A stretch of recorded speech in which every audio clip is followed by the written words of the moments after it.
प्यारे छात्रों, स्वागत है आप सभी का मैथ रिजल्ट्स चैनल में। पिछला वीडियो में मैंने चर्चा किया था मिक्स्ड रूल के बारे में, जबकि पिछला वीडियो में रेगुलर रूल के बारे में चर्चा किया था मैंने। आज बारी है कंडीशनल रूल के बारे में चर्चा करने का। इस कंडीशनल रूल में क्या पढ़ने को मिलेगा, तो आइए देखते हैं कि यदि दो अंकीय संख्या दो बार लिखी हो तो वह संख्या हमेशा, याद रखिएगा हमेशा का बात कर रहे हैं कि हमेशा 101 से कटेगी। जैसे कि 27 और 27 दो अंकीय संख्या है और यह दो बार लिखी गई है, तो यह या इस प्रकार की संख्या हमेशा हर कंडीशन में कितने से कटेगी, तो वह हमेशा 101 से कटेगी। यहाँ एक और एग्जांपल है, जैसे कि 98 दो अंकीय संख्या 98, लेकिन यही 98 कितनी बार है, दो बार है। तो दो अंकीय संख्या दो बार, तो यह संख्या अर्थात 98 यह हमेशा कितने से कटेगी, तो हमेशा 101 से कटेगी। उसके बाद है कि इसी दो अंकीय संख्या, यदि दो अंकीय संख्या दो बार लिखी हो लेकिन उसके बीच में जीरो आ जाए, अर्थात दो अंकीय संख्या दो बार लिखी हो और उन दोनों बार के बीच में अगर जीरो आ जाए तो वह संख्या हमेशा 100 से कटेगी। जैसा कि एग्जांपल में है कि दो अंकीय संख्या है 98 और फिर 98 दो अंकीय संख्या दो बार, लेकिन इसके बीच में आ गया है जीरो। तब इस तरह की संख्या हमेशा किस संख्या से कटेगी, तो 1001 से कटेगी। 1001 से कटेगी हमेशा इस तरह की संख्या। उसके बाद है यदि तीन अंकीय संख्या, यहाँ हम लोग चर्चा कर रहे थे दो अंकीय संख्या का, जैसे कि 27 मतलब दो अंकीय संख्या 27 लेकिन दो बार। अब यहाँ पे क्या है अगला कि तीन अंकीय संख्या और कितनी बार लिखी हो, दो बार। जैसे कि 987 ये तीन अंकीय संख्या हो गई, फिर 987 ये तीन अंकीय संख्या हो गई। तो तीन अंकीय संख्या दो बार यदि लिखी हो तो वह हमेशा 1001 से विभाजित होगी। उसी प्रकार इसी का अगला है कि यदि एक अंकीय संख्या 6 बार लिखी हो तो वह हमेशा 3 से 7 से 11 से 13 से और 37 से कटेगी। अर्थात एक अंकीय संख्या यदि 6 बार लिखी हो तो वह 3, 7, 11, 13 और 37 से कटेगी।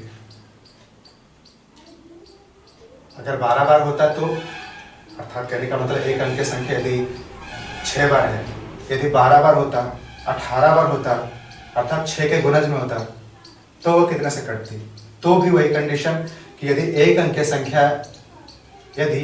अंकीय संख्या 6 बार या तो फिर 12 बार या तो फिर 18 बार, अर्थात 6 के गुणज में हो लिखी हुई, तो वह हमेशा 3 से 7 से 11 से 13 से और 37 से कटेगी। पूर्णतः पूरी कट जाएगी यदि 6 बार या 6 के गुणज में हो तो ये चर्चा करते हैं कि दो अंकीय संख्या यदि दो बार लिखी हो तो वह 101 से कटती है। दो अंकीय संख्या दो बार लिखी हो लेकिन यदि बीच में जीरो लगा दिया जाए तो वह 1001 से कटती है। उसके बाद तीन अंकीय संख्या यदि दो बार लिखी गई हो तो वह 1001 से कटती है। आखिर ये इससे क्यों कटती है, इसके पीछे की कहानी जानने का प्रयास करते हैं। और ये रट के नहीं चलेंगे, क्योंकि यहाँ 2 अंक की संख्या 2 बार लिखी हो तो 101 से अगर 3 बार लिख दिया जाए, यदि 4 बार लिख दिया जाए, यदि 5 बार लिख दिया जाए, तो फिर क्या करेंगे? तो चीज़ों को समझने का प्रयास करते हैं। उसी तरह 3 अंक की संख्या 2 बारी का बात बताए हम, तो 3 बार भी हो सकता है, 4 बार लिख दिया जाए, 5 बार लिख दिया जाए, तो फिर वो कितने से कटेगी, इस चीज को जानने का प्रयास करते हैं।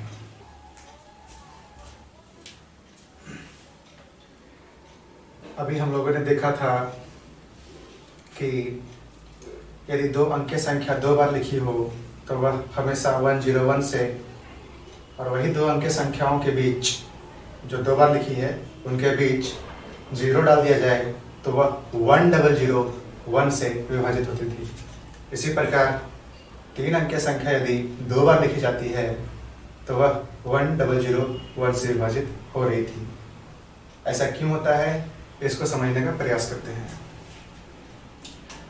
2 अंक की संख्या 2 बार लिखी हो, अर्थात एक अंक की संख्या 1 हो गई, और मतलब x और दूसरा y।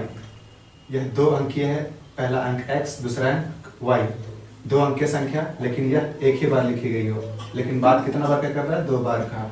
एक बार यहाँ पे और एक बार और यहाँ पे।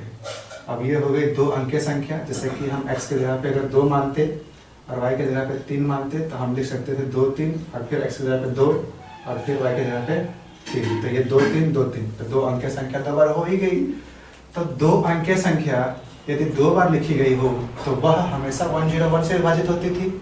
ऐसा क्यों, उसी को समझने का प्रयास कर रहे हैं हम लोग यहाँ पे। तो यहाँ पे 2 अंक की संख्या 2 बार हो गई। अब क्या करेंगे? तो जितनी अंक की संख्या है उसी संख्या से भाग दे देंगे इसमें। तो कितने अंक की संख्या? 2 अंक की संख्या, वो क्या है? तो x और y, इसी x y से भाग दे देंगे इसमें, तो लगेगा। तो x y कितना बार पढ़ेंगे जो x y आ जाएगा? तो एक बार में x y ये कट जाएगा। अब ये x और y बचा हुआ है तो ये x उतारेंगे। अब ये x जो है x y से भागा नहीं लगेगा, छोटा है, तो क्या करेंगे? एक और बचा हुआ y, तो इसको उतार देंगे। तो जब इसको उतारेंगे, चूंकि 2 अंक एक ही साथ उतारते हैं तो उसके बदले एगो 0 दिया जाता है, तो 0 यहाँ पे देंगे। अब यहाँ x y हो गया, यहाँ भी x y, तो x y एक बार में लग जाएगा। तो यहाँ x y एक बार में लग जाएगा, तो ये इस प्रकार फिनिश हो जाएगा। तो यहाँ पे देख रहे हैं कि यदि 2 अंक की संख्या हो तो वह हमेशा 101 से भाग लगेगी। तो 2 अंक की संख्या 2 बार, यदि ये 3 बार रहता तो क्या करते? वही कहानी, 3 बार लिख देते हैं। तो xy फिर xy फिर xy। अब भागा देंगे किससे? किसका रिपीटेशन हो रहा है? तो xy का रिपीटेशन हो रहा है, तो xy से भागा देंगे। तो लगता है कितना बार में xy, ये लगेगा कितना xy? एक बार में, ये xy एक बार में, तो ये खत्म हो जाएगा। उसके बाद ये x उतारेंगे, तो xy से x में भागा नहीं लगेगा, तो फिर ये y उतारेंगे, और y उतारेंगे तो इसके बदले 0। अब तो लगेगा xy, यहाँ पे xy, तो एक बार में xy, ये खत्म। अभी भी ये अब यहाँ तक हुआ है, यहाँ x और y बचा हुआ है। अब x उतारेंगे, x में x y से भाग नहीं लगेगा, तो फिर y उतारेंगे। अब चूंकि दोनों संख्या एक ही साथ उतार दिए तो उसके बदले एगो 0 देंगे, तो एगो 0 यहाँ पे हो गया। अब यहाँ पे देख रहे हैं कि इस xy में इस xy से भाग लग जाएगा। कितना बार में? एक बार में। एक बार में xy से ये भाग लग गया। तो यहाँ पे देख रहे हैं कि वही 2 अंक की संख्या यदि 3 बार लिखी गई हो तो कितना से भाग लगेगा? तो इस तरह तो निकाल ही सकते हैं। और यहाँ पे देख रहे हैं कितना से भाग लगेगा, तो 10101 से। तो ऐसे ये निकाला जा सकता है कि यदि 2 अंक की संख्या 2 बार हो, 3 बार हो, 4 बार हो, 5 बार, 6 बार, 7 बार, कितना ही बार हो, तो फिर हम कैसे निकालेंगे। तो इसको निकालने का वही रूल है कि जिस संख्या का रिपीट हो रहा है उसी संख्या से भाग दे देंगे। अब जो भागफल आएगा उसी भागफल से हमेशा वह संख्या कटेगी। उसी तरह तीन अंकों की संख्याओं को समझने का प्रयास करेंगे।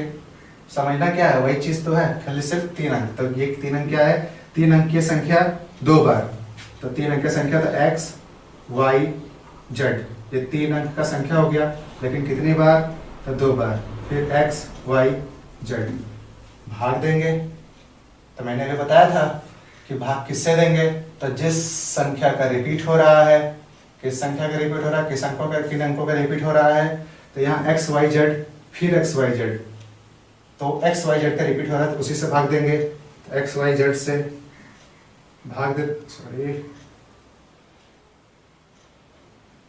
x y z से भाग दे देंगे। तो एक बार में लगेगा x y z और ये खत्म हो जाएगा पूरा। अब यहाँ बचा हुआ x y z, तो x उतारेंगे, x y z से x में नहीं लगेगा तो y उतारेंगे, अभी भी नहीं लगेगा। अब चूंकि 2 उतार दे तो इसके बदले को 0। उसके बाद अभी भी देख रहे हैं कि x y में x y z से भाग नहीं लगेगा, तो फिर z भी उतार देंगे, और जब ये उतारेंगे तो एक और 0।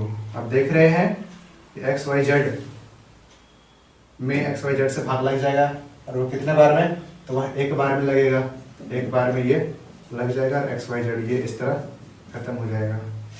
तो जब 2 अंकीय संख्या हो, 3 अंकीय संख्या हो और कितना ही बार रिपीट करने के लिए बोल दिया जाए अगर, और पूछा जाए कि वह सदैव किस संख्या से विभाजित होगी, तो सिर्फ यही ध्यान में रखना है कि किस संख्या का रिपीटेशन हो रहा है। जिस संख्या का रिपीटेशन हो रहा है उसी संख्या से अगर भाग दे देंगे तो वह जो निकल के आएगा भागफल, उसी भागफल से हमेशा वह संख्या कटेगी।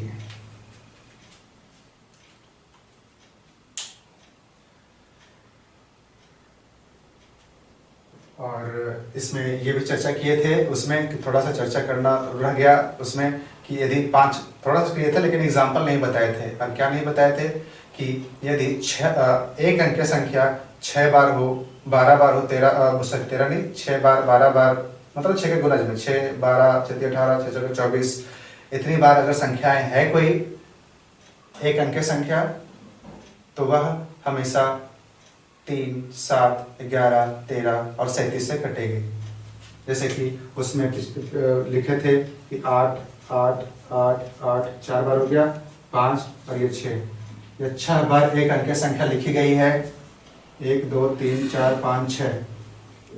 तो ये हमेशा किससे कटेगी, तो ये कटेगी 3 से भी, 7 से भी, 11 से भी, 13 से भी और 37 से भी।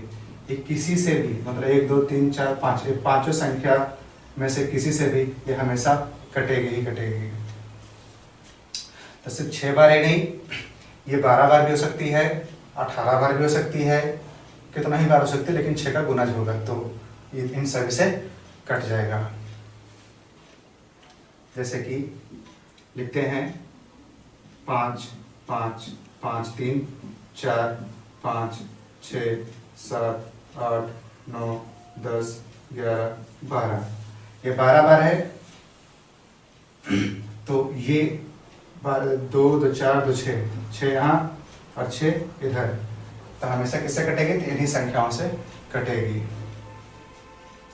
तो इसमें क्वेश्चन ऐसे नहीं पूछा जाता, क्वेश्चन पूछा जाता है कि एक अंकीय संख्या 200 बार लिखी गई है, एक अंकीय संख्या 200 बार लिखी गई है और उसको 13 से भाग देना है, तो शेषफल क्या बचेगा। तो इस तरह से पूछा जाता है, इस तरह क्वेश्चंस में कि अगर एक अंकीय संख्या 200 बार लिखा गया है तो 13 से भाग देंगे तो शेषफल क्या बचेगा। तो सबसे पहले वो छाट कर रख देंगे कि 6 से 200 में भागा देंगे, तो जो आएगा उतना हटा देंगे और शेषफल जो बचेगा वो उसको फिर हम 13 से भाग देने पे वो जो भागफल आएगा। क्वेश्चन अभी पढ़ेंगे, क्वेश्चन अभी कॉन्सेप्ट सीख रहे हैं हम लोग, क्वेश्चन पे आएंगे नंबर सिस्टम से संबंधित, ये डिवीजन एंड डिविजिबिलिटी में, ठीक है। जो क्वेश्चंस आएंगे उसको सॉर्ट आउट करने के दौरान सारी चीज़ें पता चल जाएगी कि इन सब कॉन्सेप्ट्स का कहाँ यूज आएगा। तो सीधा अभी पहला स्टार्ट कर रहे हैं कॉन्सेप्ट के ऊपर। सब चैप्टर में कोई भी चैप्टर पढ़ाने से पहले कॉन्सेप्ट पे ही जोर दिया जाएगा, क्योंकि अगर कॉन्सेप्ट मालूम रहेगा तो क्वेश्चंस बनाए जा सकते हैं। आप सीधा कॉन्सेप्ट अगर कहीं सिर्फ क्वेश्चन को अगर ही लेके चलते हैं तो फिर चीज़ें उतनी समझ में नहीं आती, क्योंकि समझ में नहीं आता कि इस क्वेश्चन को बना कैसे दिया गया। अब तो क्वेश्चन को बनाया कैसे जाता है, तो कॉन्सेप्ट और वो कॉन्सेप्ट ये जो धीरे धीरे चल रहे हैं। कुछ और वीडियो लगेंगे कॉन्सेप्ट को, इस डिवीजन एंड डिविजिबिलिटी में कुछ और कॉन्सेप्ट्स हैं। वो कॉन्सेप्ट्स खत्म हो जाने के बाद क्वेश्चंस पे भी आएंगे। धन्यवाद इस वीडियो को देखने के लिए।